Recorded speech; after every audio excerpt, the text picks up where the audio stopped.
favorite active looks, including select Nike for the whole family. Now at Macy's.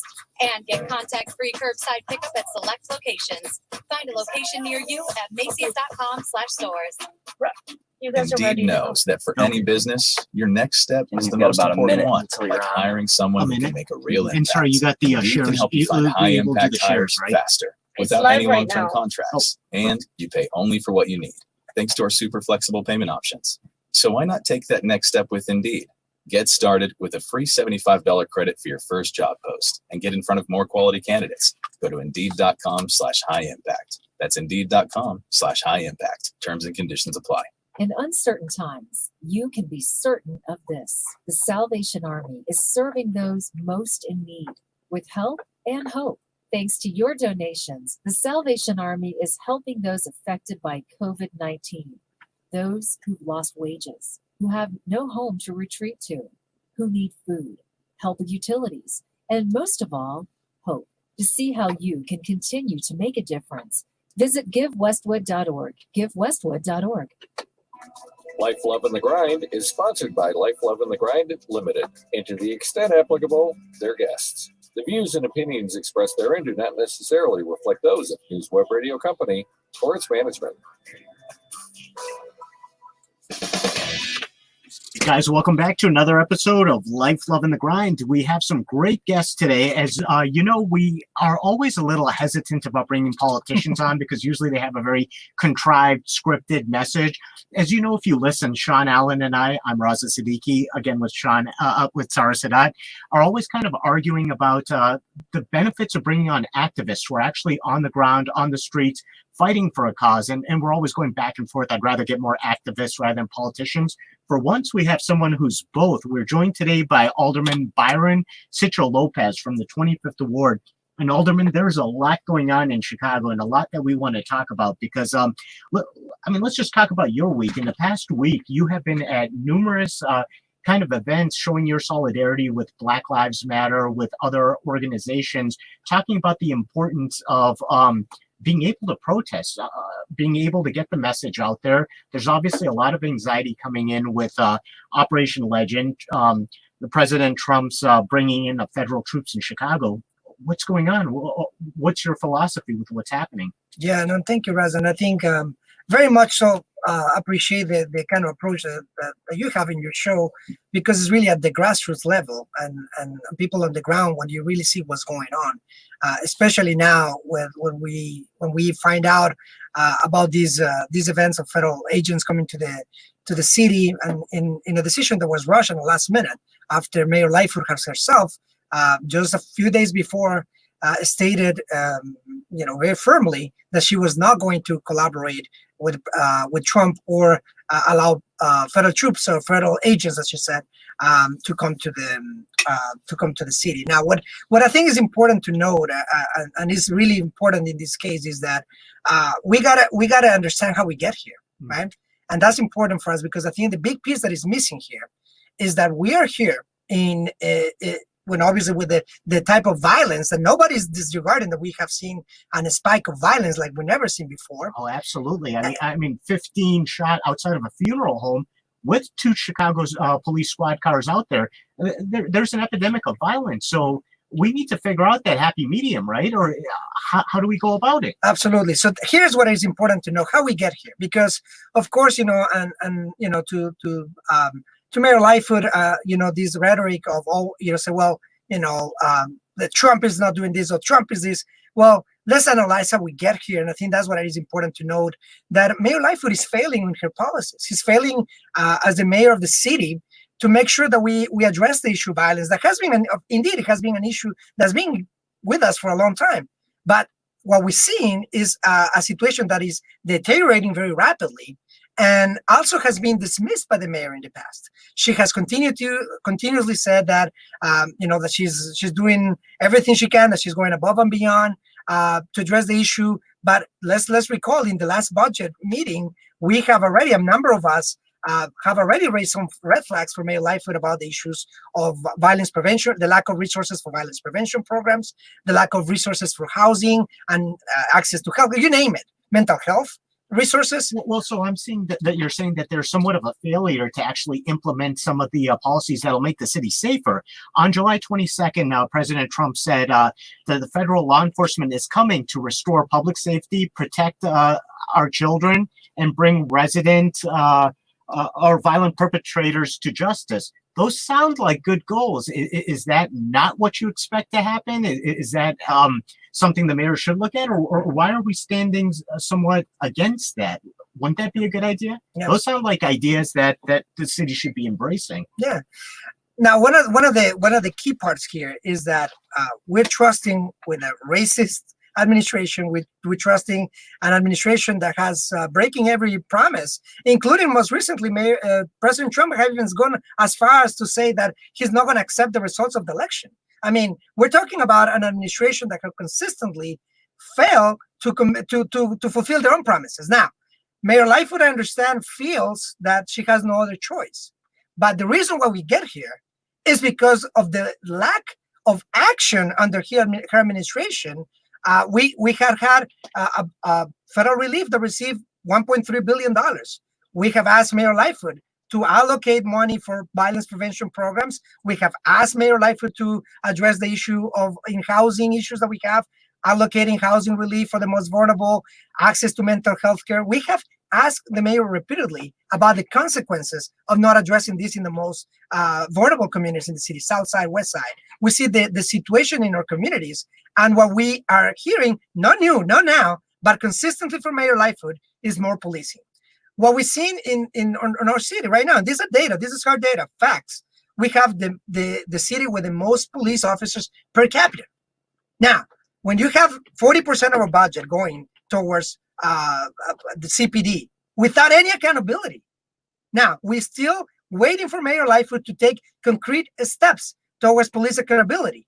Now, she mentions the consent decree, and she's mentioned so many excuses of why she's delayed on something that should have been. I mean, well, let's recall what happened with the case of Laquan McDonald. Let's recall that this has become a major issue not now.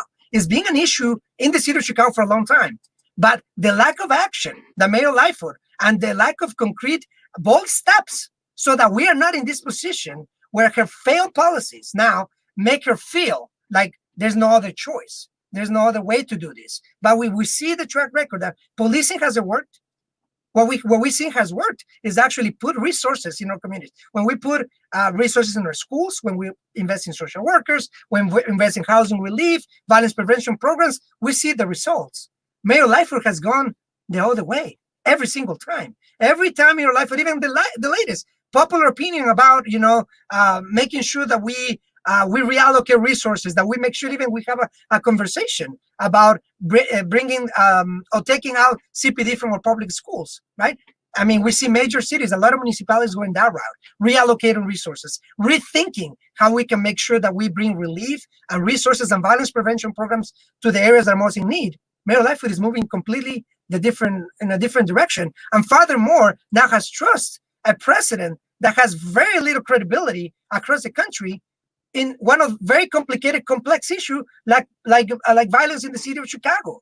It is her responsibility. Well, I'll tell you, one of the things that gave me pause when I heard that federal troops were coming is that we have gone so far in establishing accountability within our police department, proper oversight, making sure the body cameras are on, making sure that they're held accountable.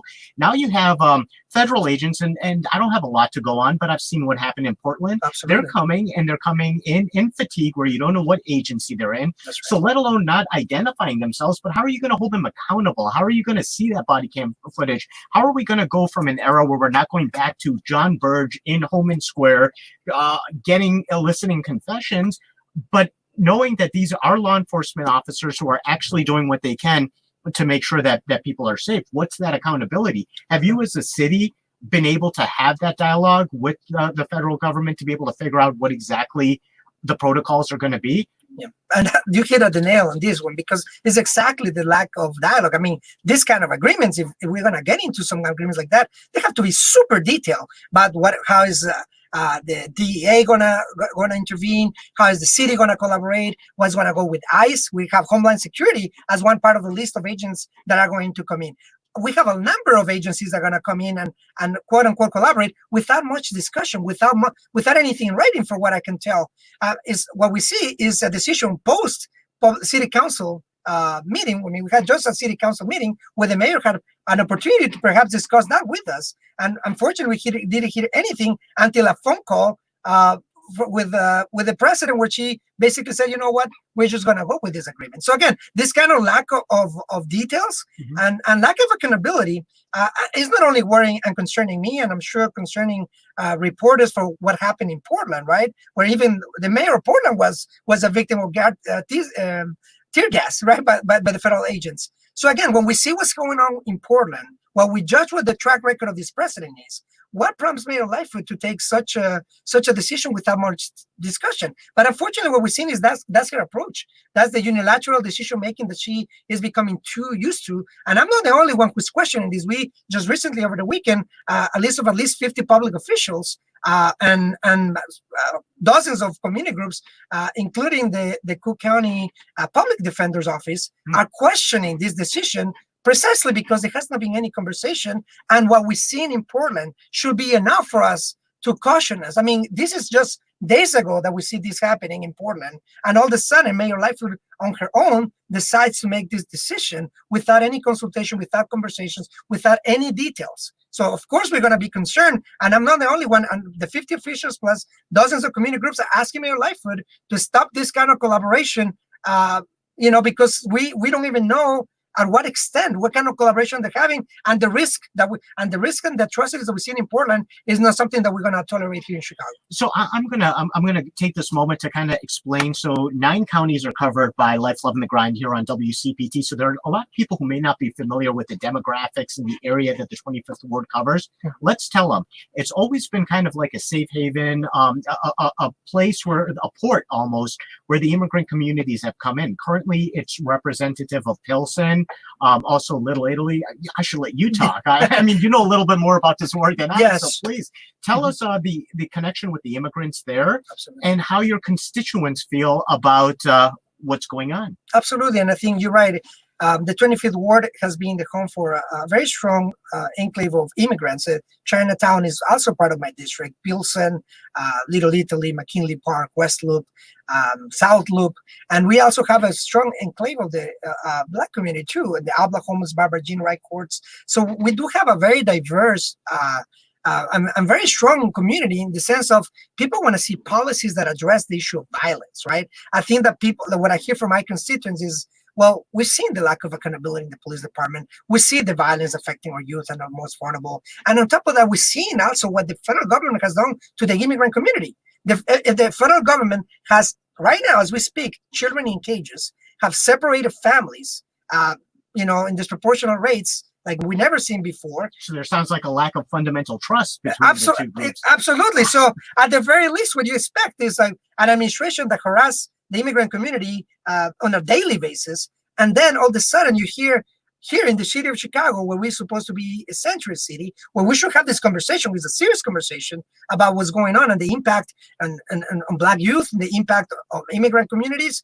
We'll all of a sudden see a decision made all of a sudden without much consultation. Of course, we have residents who are concerned. And of course, in the sense of the intentions of the Trump administration with all this, I'm not sure if Mayor Lightfoot sees it that way, but I'm telling you, in our community, there's a lot of fear and concern, not only in the immigration side, but also what's happening in terms of, Black youth who are now already feeling, the tension with police, and then we're going to put even more, agents, so we are not only here in the immigrant community, but also with a lot of our a lot of the residents across the district who are concerned about what is going to be the collaboration, and without details. That's why we are sending this letter with the 50 public officials who want this to end, because we don't have any kind of clarity or any details of this. And labor organizations joined on to this as well. So it's not just a civil rights sort of mechanism, but also I heard labor organizations, elected officials all kind of chimed in. One thing I do want to talk about is when this mayor was elected, it was obviously historical. There was a lot of excitement about seeing the city's, a new representation for the city. Do you feel like your constituents have been let down? There was a lot of excitement about it. or do they feel that she'll step up and do the right thing? What are you hearing? What's dialogue like in your community? Yeah, I mean, we're certainly concerned just because of the actions. I think that the discourse and the platitudes are one thing, but the actions speak for themselves. I think that, of course, in a city like Chicago, where we have seen the atrocities that happened in the past under previous administrations, the school closings, mental health clinics are being closed, the lack of access to affordable housing. We've seen the spike in homeless residents all over the city. We saw a really tough situation and now this was an opportunity for real change. Including myself, perhaps opportunity to reset the button and rethink how we're going to approach these tough issues, including the issue of violence. What we have seen, however, is the same old policies of the past. We have seen a police department operating without accountability. We see lack of resources of violence prevention programs, lack of investment in the South Side, West Side, Black and brown communities struggling in the middle of a pandemic without relief. And that's a concern that for all the rhetoric, we see another neoliberal administration implementing. And I think a lot of the thing that we see in the inside, it really suggests a lot of the same players making the same decisions. So I think my constituents, including myself, are concerned. Are we moving in a different direction, or is this just more of the past? And I've got to ask you, like, being a kind of a political outsider coming in as an activist, it must be frustrating to have to deal with an establishment. And I'm going to ask you how you deal with that, but I could ask you questions all day, Paul. It looks like we have a caller. Could you tell us who the caller is? Let's get a chance to get the community to ask some questions. Again, you can reach out to us, ask the Alderman questions at 773-763-9278. Paul, who we got? This is Jim from South Elgin. Jim, you are on Life, Love, and the Grind. You're talking with Alderman Byron, Sigcho, Lopez.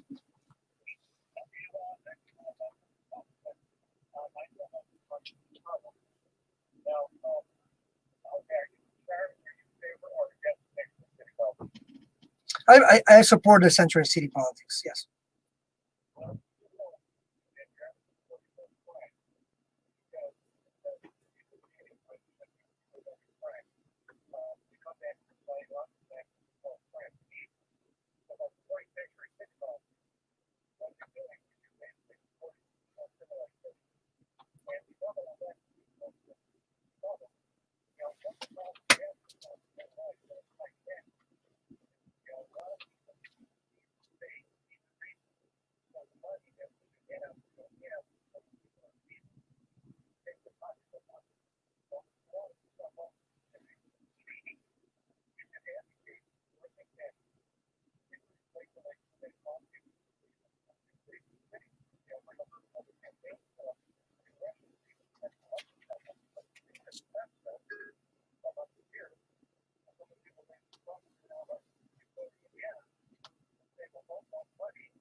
So I'm just going to repeat this question real quick for our streaming audience as well. And basically, you were questioning, or you were a proponent of the fact that Sanctuary Cities actually introduces more criminal elements, perhaps, into our community. And I want to give the Alderman a chance to respond to that. Yeah, and I'm gonna be very clear on this question, because there's no evidence that suggests such a thing in terms of the Sanctuary City being an issue in the city of Chicago in terms of this spike on crime and violent crime in particular. I think that we have plenty of examples of, in fact, 30+% of our small businesses come, in fact, from the immigrant community. And we do have an immigrant community who has been the backbone of Chicago for centuries. So I do think that we have to be careful in this notion that somehow this is a Trumpian approach, that the immigrant community is causing crimes, that this is the immigrant community, if anything, is the problem that we have to address. Now, let's go back to the real issue, because I think that there's some things that he's mentioned about economic activity. And I think, again, small businesses are, of course, part of the backbone. And small businesses also have a big chunk of immigrant-owned businesses, that we have Black-owned businesses that are today struggling. And I think that there's, if we're going to take on the evidence base, what he does mention is the lack of support for the small businesses, especially the small businesses right now. So and also the lack of employment opportunities for Black and brown communities. I do think that that is a fundamental problem. It's because what we see right now, developers, right, mega developers that are getting even TIF money, subsidies from the government, and that money is creative, is used to create luxury housing, right, to make more profit. This is a fundamental problem on the fiscal approach to our issue. So we are giving away public dollars for luxury development, for profit development, of often developers not even from the city of Chicago, extracting wealth from our city. On top of that, and there's a lot of issues with the issue of local hiring, or local youth, or residents Well, are not these able. developments kind of strike me as almost like the Walmart they're pushing out the local mom and pop shops. They're pushing out the local community, the identity of that community, and trying to create something different, trying to create something more universal. And where does that leave your residents? Where does that leave the people who make this city great, the ethnic diversity, the stories of inclusion that we should be fostering? Absolutely, because that is a fundamental way of how we can address the violence, we can address the inequality and poverty in the city of Chicago. So he does have indeed a good question. I think that the diagnosis of the problem is off, right? But it's right in terms of these developers extracting, and it's not only developers, corporations like Walmart and Target that get tax breaks, that get incentives, they got even TIF money. But let's look at what they do for the city of Chicago. We have developers who got Lincoln Yards on the 78. 78 is in my district. They just took $2.4 billion in TIF money. Let's see how much are they giving back. Let's see how many people from the community they're hiring, right? So we're not only we're losing on the chunk of money that we put in, but also the opportunity to create jobs, to create investment for the people of the city of Chicago. And I'm not the only one. Even some colleagues who don't agree with me have said that a lot of the jobs are going to Indiana, are going to Michigan, are going to out of state. So we're losing not only in our public investment, but even the revenue we're generating. That is not a small revenue. Talk about $20 billion in the next few years that could be generated by these mega developments. Where are they going? Again, to corporations, developers, and the well-connected that don't invest in the city of Chicago. Now, we can make a different choice, but let's not blame the immigrants for this. These are decisions that are done by developers, corporations who fund the mayor's campaign as well. So that's what this problem is about. Now, when we talk about the small businesses and what we need to make sure that we help them, indeed, let's create employment and opportunity. A lot of the small businesses and restaurants are being now closed or cannot operate, right? Who are the big benefactors of all this? The corporations like Walmart, like Target, which Mayor Lightfoot actually went in favor even farther, almost trying to change a law to make sure that the lobbyist from Walmart is not able to do business again. Well, so we can go on and on about what we can do. We could go on and on about this all day, but I will tell you, Life, Love, and the Grind does support small businesses. And to that effect, these are the small businesses which support us. Perfect time. Hi, I'm attorney Lou Cairo, owner and managing partner of the GWC Injury Law Firm. Over the course of just a few short weeks, COVID-19 has changed our entire world. During this difficult and uncertain time, it is now more important than ever to stay connected and try to help those in need. At GWC, we have the technology and processes in place to do just that. We are still signing up cases remotely and taking depositions and settling cases in order to obtain full, fair, and complete compensation for our clients. We want you to know that our team is working 24/7 to fight for your rights, just like we've been doing for over 40 years.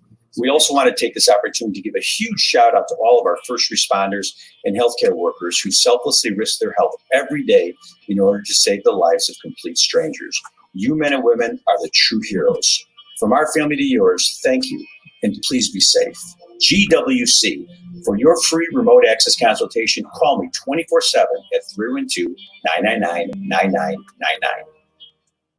Megan Financial is an independent retirement and financial services firm dedicated to the working men and women of organized labor. Megan provides straightforward, custom-fit financial advice and specializes in defined benefit and defined contribution pension plans, as well as participant and retiree health and welfare benefits. Megan Financial has the knowledge and experience to navigate the union member through all phases of life.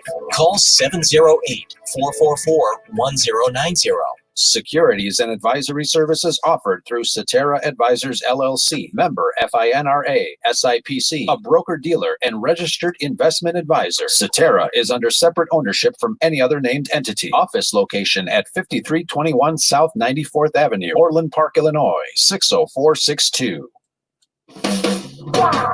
Welcome back to Life, Love, and the Grind. I'm your host, Raza Siddiqui. Sean Allen sitting this one out. Sarah Sadat behind the console helping out with the producing.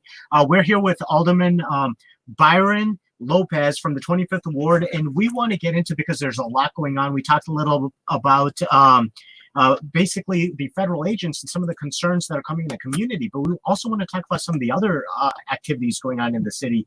You've been on the streets a lot this week. You were in solidarity with Black Lives Matter. I was actually at another press conference, what was it, on Friday, that Jamal Green was putting on, talking about the statue of Christopher Columbus coming down. I really do want to get your take on that, because I did hear something very interesting that I wanted to talk about.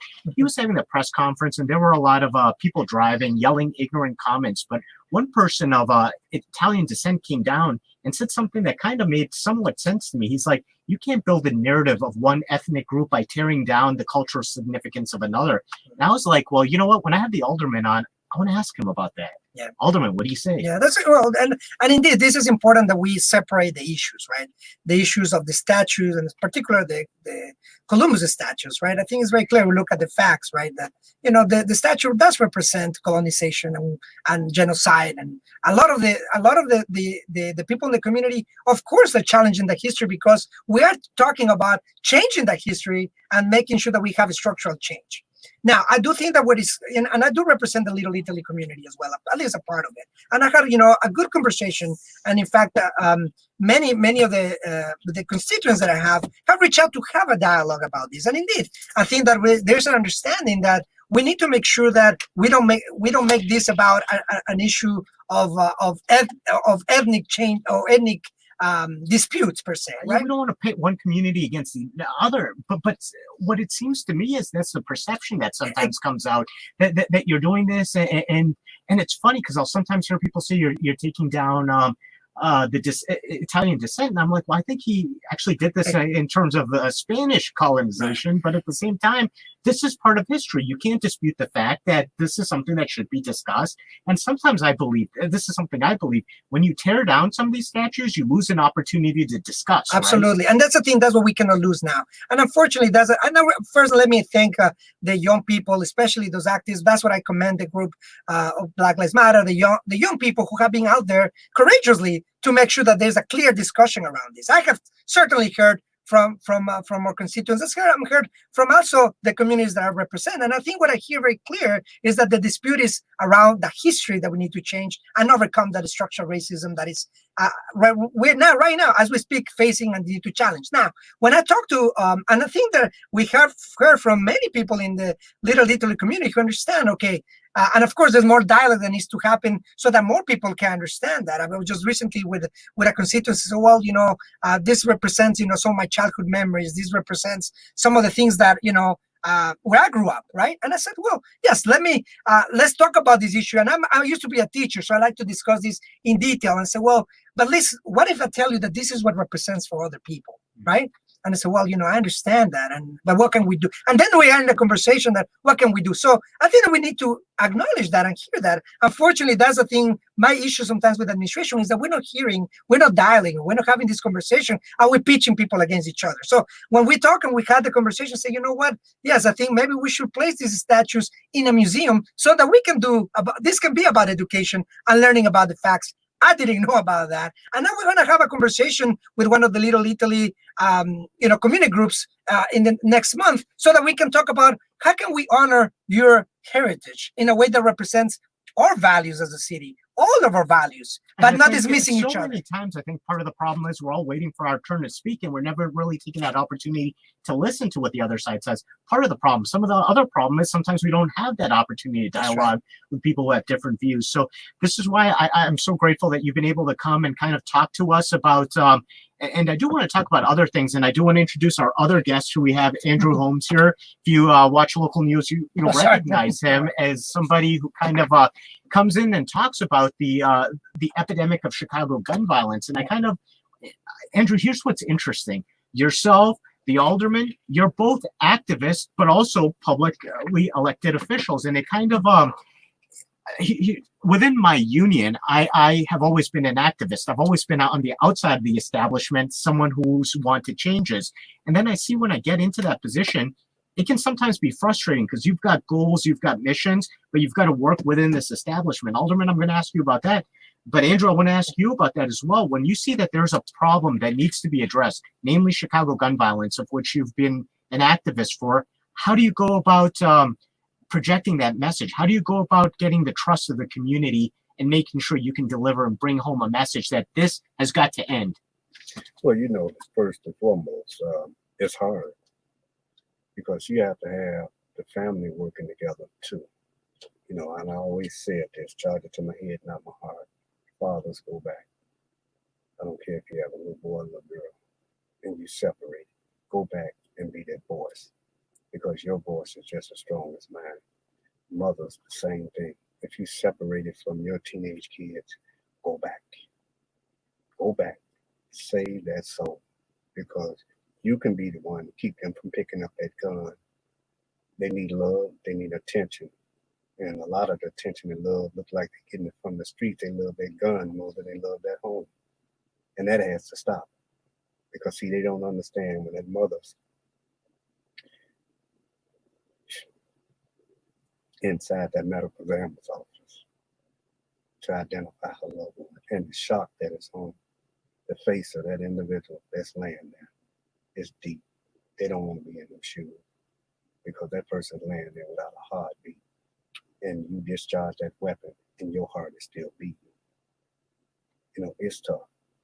But at the same time, we have to keep doing what we're doing to try to enhance the quality of life, to try to get these guns off the streets, keep these guns out of the hands of not only criminals, and they can stop saying these are teenagers that are committing the crimes and committing the violence. We got teens that have $1 billion worth of knowledge. We got a lot of adults out here that are doing the shooting and influencing instead of trying to save these souls, because we got a lot of smart teenagers. Andrew, I'm going to ask you this. You work with police, you work with the community, you try to get people to step up and realize that this is an epidemic that needs to stop. Too many of our children have been stolen. We were talking about the ethnic diversity, Alderman, in your community. It doesn't matter if you're Italian. It doesn't matter what race you are, what neighborhood you grew up in. These are human lives. These are people who have families, who have people who love them. But you got to go out there and you've got to project a message of we've got to come together. But I see you out there every day. I see you out there weekly repeating the same message. What does it take home? What does it take to drive home this point? What does it take?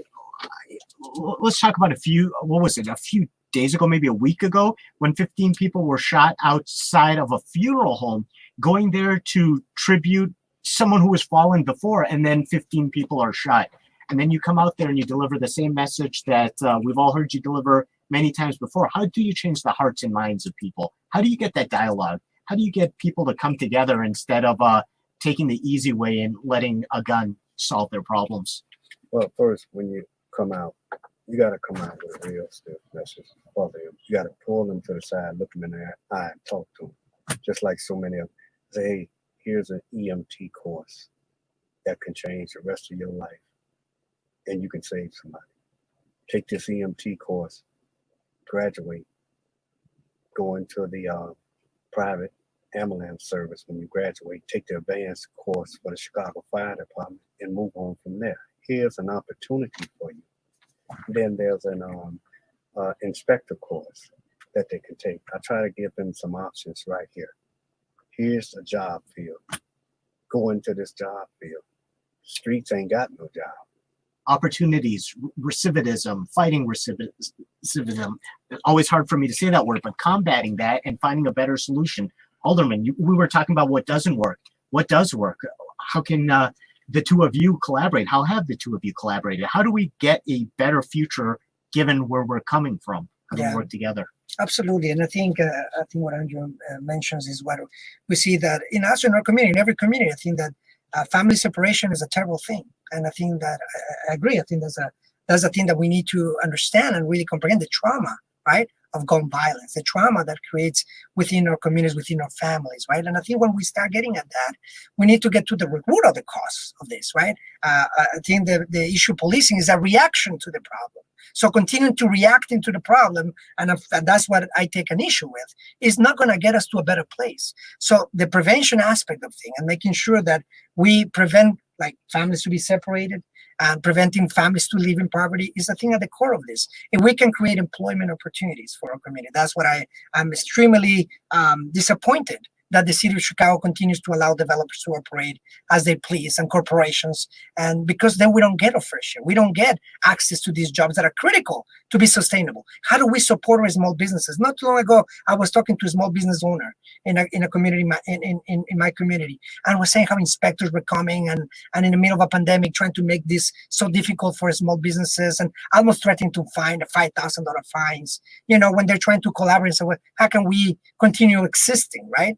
I mean, I don't see that level of aggressiveness when they talk about Walmart or Target, on these big corporations are well connected, right? So how do we protect our small businesses who hire locally, who are helping our community in a way? Who can't afford the lobbyists, who can't come in there and even afford the time to come and speak about the issues they have because they're trying to run a business. Absolutely. So I think what my point here that I don't want to miss is like at the core of this is addressing the core issues, is making sure that resources are there. Mm-hmm. It's not true that we have money to subsidize big developers and corporations, but we don't have money to help these small businesses. We need more Black-owned businesses. We need more businesses in our communities so that we can start getting our communities, through full employment, sustainable, good employment, not the kind of employment that the city of Chicago provides. People who have to go now to work 2-3 jobs, working for these parking deal corporations who pay very little money, and on top of that, they're a disastrous deal for our city.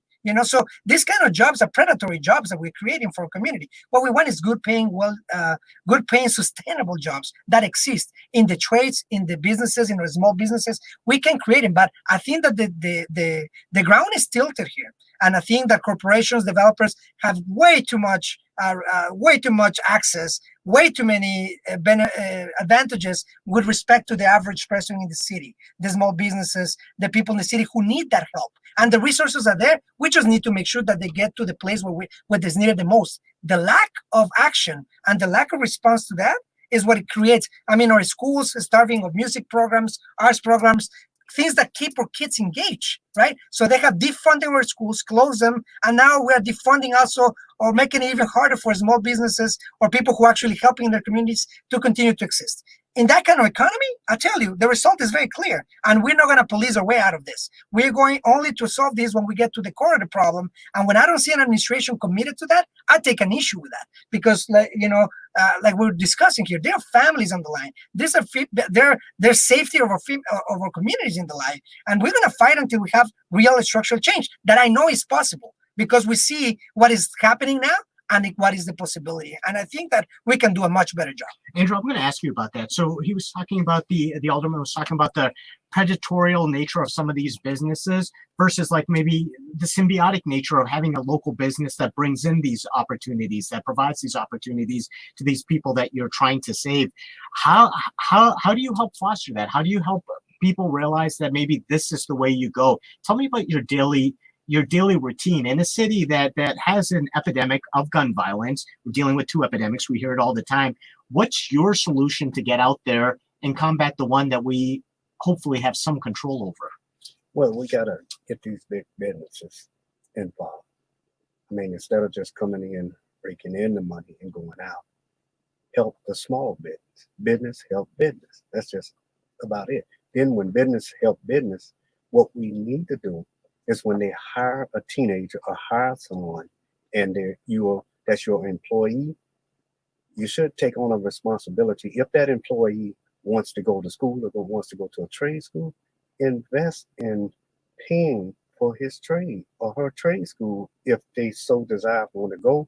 And as long as they go, invest in his education. And that's how you build up a community. Invest in the education. Big business establishment, you have an employee there full time. And if that young man or that young lady wants to go to a trade school, you should invest in them going to the trade school and follow them through the finish. And as long as they are going and working for you, then you have advanced the quality of their life. A big change. Andrew, I'm going to ask you about this. I know you work hand in hand with police a lot and help bridge that gap. The alderman and I were talking a little earlier about the federal troops coming into Chicago, federal agents. There's concern about lack of oversight. Tell me, How do you view that as a community activist who's out there, who's talking to people? How do you view that? How do the community, the people you talk to, view that? Well, you're going to have some that like them. You're going to have some that don't like them. You're going to have some that try them. But I'm one to believe in the community if they come together. We got three things going in this community. Carbon monoxide, you cannot see it. It can kill you, you can die from that. COVID-19, you can't see it neither. It's a silent killer. The biggest silent killer we have is some of the people that are in the community that know who the shooter is and won't say anything. We can solve all of these crimes ourselves. We can solve police your own community block by block. And on that, let's go to our next commercials. Thank you, Andrew, for weighing in on that. Life, Love, and the Grind is proudly sponsored by Rich Lewandowski and our friends at Breaker Press, Chicagoland's top choice for union printing. We're a third-generation family-owned business that has been helping unions and political candidates win since 1976. We've been involved in hundreds of winning elections, and we get our printed materials to you on time and on budget every time. Whether you're running for the courthouse or the White House, we will take you from concept to design and from print to mail or your supporters' front yards. Breaker Press can help you reach the voters you need. Call Rich at 773-852-5733 or email rich@breakerpress.com. For all of your political printing needs, visit us at breakerpress.com. Democratic Socialist. You're back on Life, Love, and the Grind. I'm Raza Siddiqui, Sean Allen sitting this one out, Sarah Sadat behind the producing desk. We're here with two great guests. We have Alderman Byron Lopez, and we have community activist Andrew Holmes. There's a couple things I wanted to talk about that we haven't had a chance to get on, and that's kind of how you come from the world of activism and get into the world of let's try to make a difference. As an activist, you can almost see immediate results, right? You go out there, you're hitting the ground running, you're talking to people. It's really a grassroots campaign. Then you get into this establishment where it's about this historical context of how it's always worked. There's an institutionalized way to do things, and it might not be that easy to effectuate change as it is when you are on a grassroots level. Is it frustrating? I'll start with you, Alderman. Of course, it's frustrating because, as I said, and I'm sure Andrew can relate to this, when you are, and I was an organizer and teacher. So you're direct communication, I still am, if we do our job as public servants, right? We should be connected to the needs and issues and concerns of our constituents. When I was an organizer, we have the same issue. I think when, we have a failed administration now, of course, one of, investigated my predecessor, who is now part of the investigation of indictment Alderman under a case that has Perk on trial. We saw what's happening, right, and the lack of action and lack of support and the consequences in our community. So of course it's frustrating when you see the lack of action, and now when you come and say lack of representation. And lack of absolutely. When because there are lives on the line. When I was a volunteer soccer coach. I saw some of my former students getting killed. Victims of violence. We have seen, the effects on families that we know. We just, recently had another shooting of a terrible shooting, and it was a little outside my ward, but affected one of my constituents, right? A 17-year-old, 16-year-old teenager again. So when we see this kind of level of violence, what we want is results. We want to make sure that this doesn't happen again, that we want to prevent this from happening. And when we don't see this... So you have something personally at stake in your heart that you want to get out there, and you get a message, hey guys, listen to me. I'm sure sometimes it's like just shouting to yourself in an echo chamber. Or do you find allies there? Do you find people willing to listen, work together towards these ends? Well, there's obviously, I think there are allies in terms of the city council, right? And I think, of course, there's a lot more outside city council right now. And I do think that's what brings me, hope, but also determination to see that the city of Chicago, I think that our constituents are getting more involved, more informed. And I think at that extent, ourselves as public officials have to be more responsive and like many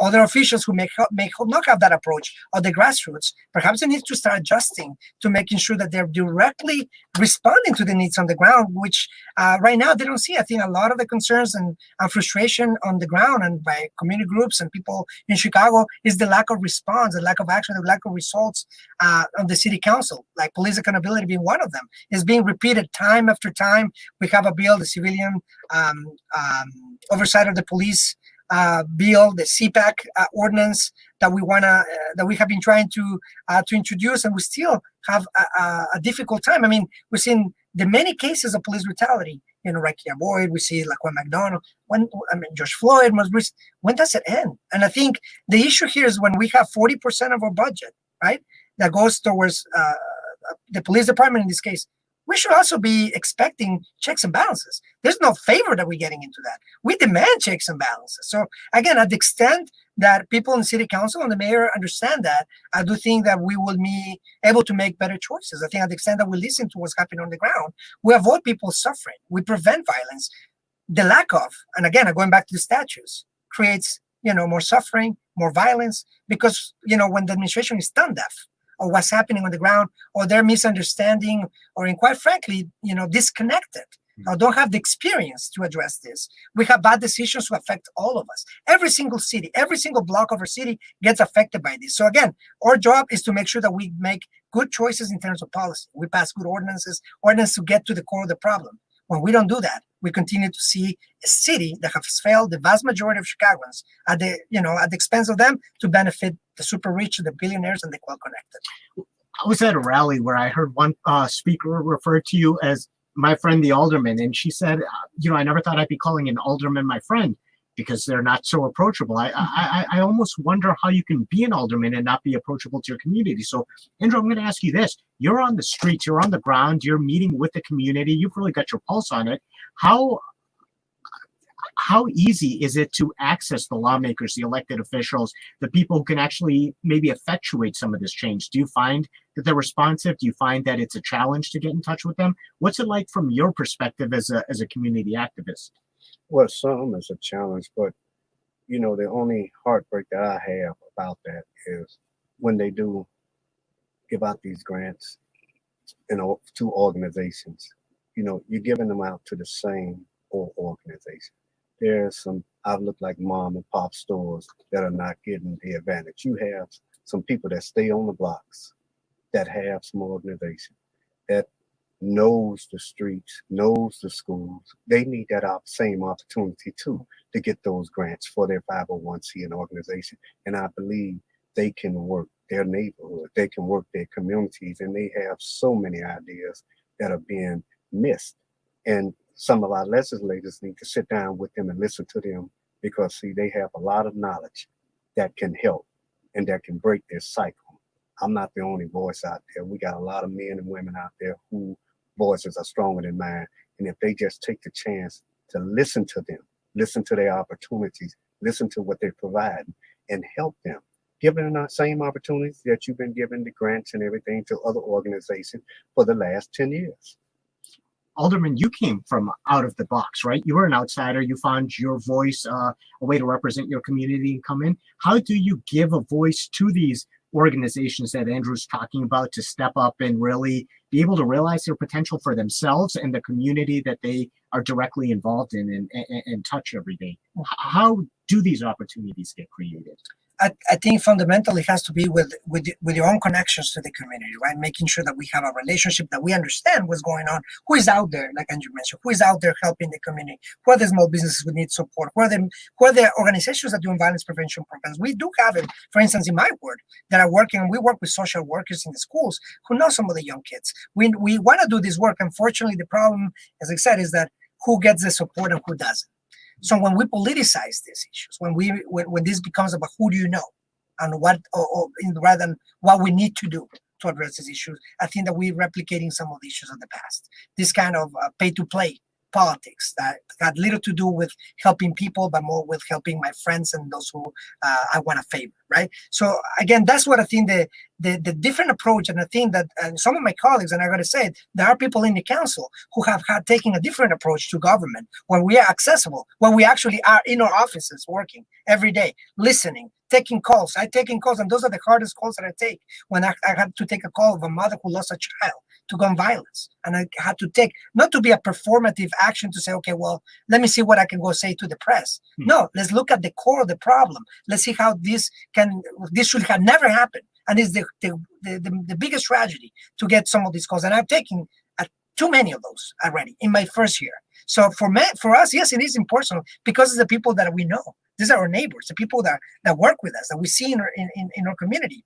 And again, when you start connecting the dots, what we see is that the humanization of our communities in a way. When we see developers come on taking over and then buying property left and right, and small businesses struggling, don't get the relief, but those who are connected, not only they get retro carpet treatment, they get public subsidies as well.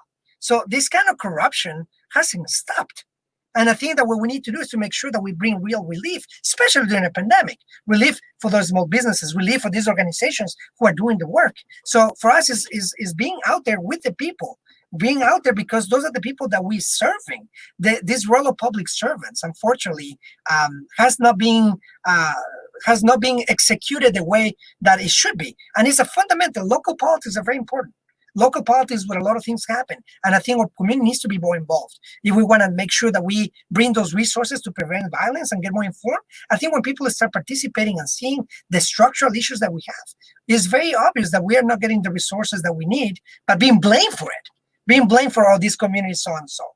This community was, and like the mayor said, those were undesirable communities. As I mentioned, like in Pilsen, like 10 years ago. No, those are communities that are beautiful communities. Our communities are beautiful. We have 77 beautiful communities in the city of Chicago. Every community has its own intrinsic value, has its own story. Absolutely. And instead of casting it one way, let's find out what that story is and find the beauty within. Absolutely. And invest in it. Let's invest in that beauty. Every neighborhood has a beautiful story, beautiful stories. How do we invest in them to thrive and to make sure that they thrive? Not only the downtown area, but we have 77. I tell you, the number of people who come to see communities in our ward, they see the diversity. We have one of the most beautiful cities because we're one of the most diverse cities in the world, but yet one of the most segregated. And it's not by choice, it's by policy. Because people want to be connected. I tell you, we just recently had a forum, a community forum, and we brought all the neighborhoods together. And the beauty and joy that people saw just finding out the different challenges that we face, and we can start finding common ground. We need to do more about connecting our communities, investing in them, not criminalizing them and disinvesting in them, which seems to be the past. And I hope that's not the future. And if that's the case, we're going to fight that because we cannot afford it. We're in a point that we're a pivotal moment in the city of Chicago, and there are public officials out there determined to make sure that we do justice for our constituents. A pivotal moment in the city of Chicago. Andrew, real quickly, you have something to say? We got a minute left. The Alderman make a good point about need to come on out and get involved. Need to change their lifestyles and come on out. I piggyback to the homeless. Come on out there and sleep where I slept at with them on the ground with them rats and bugs at night while you sleeping in a soft bed. Then see how it feel. That's what I've been pushing. That's what I've been telling them for the longest. Come on out here and sleep on this concrete, sleep on the ground with these rats and these rodents, and then tell me what's the difference and why you don't want to come out and help and get them off the ground. Walk a mile in your brother's shoe and you can maybe see where he's coming from. I could not have said it better myself, and I thank both of my guests for coming on Life, Love, and the Grind. We have Andrew Holmes, we had Alderman Byron Lopez. Of course, this is not going to ever be solved with one conversation. I hope to have you guys both on again and weigh in as some of this proceeds. But thank you both for being my guests today on Life, Love, and the Grind. Thank you much.